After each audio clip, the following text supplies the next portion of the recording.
د الکترونیکي تذکرو د غوښتونکو د اسنادو د ساتنې او د بیا ځل د لاسرسي په موخه د الکترونیکي آرشیف رامنځته کول.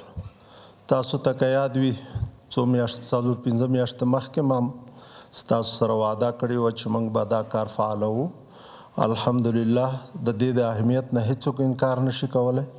دا یو ډېر اهم کار دی او په ډېر منظم شکل سره ټول هغه محرم اسناد چې د هغې تعداد میلیونو دوسیو ته رسیږي نو د هغې ساتل د ځای مسله یوه ده او بل دا چې دغه اسناد ورک نشي او ضایع نشي. نو د دې دپاره په سیستماتیک ډول سره موږ یو منظم آرشیف شروع کړی دی چې په زراوې دوسیې په ورځ کې سکین کیږي او کوشش مو دا دی چې هیڅ یوه صفحه یوه ورقه د دغه اسنادو بغیر د سکین نه پاتې نشي او دا ډېر یو ضروري کار دی.